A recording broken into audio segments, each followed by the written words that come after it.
of cheese and onion crisps, and there was no way I was going to waste them. Or so I thought at the time. So I sort of followed her. Okay, I did follow her, and I admired her from afar. The health food aisle, actually. Not that I was going to buy anything from it. And I had to speed up to keep pace with her as she walks very quickly. I was a bit out of breath, to be honest. Then I queued up and collected Mother's weekly prescription from the chemist counter and then went to the checkout to pay for my shopping. The checkout was near the self-scan checkouts, and as I was waiting, I could see Bella putting her shopping through the till, and she even did that very prettily. Once I'd paid, I'd bagged all of my shopping up and lumbered out to the car park. The cashier watched me stuff everything into the bags and made no offer to help at all. I had a feeling the sheer size of me annoyed her, and it might have been my imagination, but every time she scanned something fattening, she sniffed. When I got outside, I looked for Bella in the car park, but she must have gone, and I remember I was disappointed. I wanted to know what kind of car she drove. If that cashier had helped me, I might have got out there in time. And then I got in my car and went home to cook dinner just like any other day. Pork chops and mashed potatoes. Except something clicked in my brain that day, and I made up my mind there and then. No more time wasting. No more being pathetic. I was going to become just like Bella. I'd made promises like that to myself so many times, but this time I meant it. I was going to have a life before I was too old to enjoy it. Before it was too late. I wasn't going to tell Mother, though, because she'd only say I was being silly, and be satisfied with what I'd got.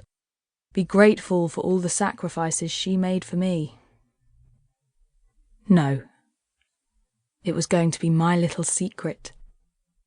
It'd take a while before I could put my plan into action. I had to work on Mother for one thing. And my plan was a bit vague, to be honest. I knew it would have to involve getting a job of some sort, but I just had this feeling that things would work out somehow. And I needed to let Mother think that everything was her idea, otherwise I'd have no chance of it working. I've made that mistake too many times. Got all excited about something that I wanted to do, and Mother's seemingly gone along with it, and then, bang! Right at the last minute she'd change her mind and I'd be left devastated. "It's for my own good," Mother would say.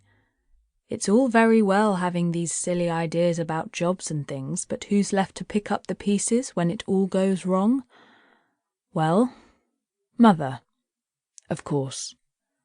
And anyway," she'd say, "why do you want to get a job or to meet new people when everything you need is right here in this house? Don't you have everything a person could possibly want?" No. This time I'm going to be a bit clever and let Mother think it was her idea, and then maybe it'll work. "You've put too much salt in these potatoes, and the chops are overcooked." Mother's thin lips turned down at the corners and she frowns. Her tightly permed curls move slightly with the effect. She wouldn't do that if she knew how unflattering it looks. Sort of like a grey woolly hat being tightened. I think I might have to use bigger rollers next time I perm it. "Sorry." Mother puts her knife and fork down and pushes the tray away with a slight sneer of disgust. "I'll just have some pudding." This isn't a good sign. Maybe I wasn't concentrating when I was cooking because I was too busy thinking about how I'm going to change my life. Or she could just be looking for an excuse. I have to tread carefully, otherwise the overcooked chops could blow up into a huge row which lasts the whole night, which means I'll miss my programs. "I can make you something else, Mother." I pick the tray up from the bed. "No. I'll just have pudding." "Okay." I turn to come out of her room and down the stairs. Can't wait to get away, can you? And that's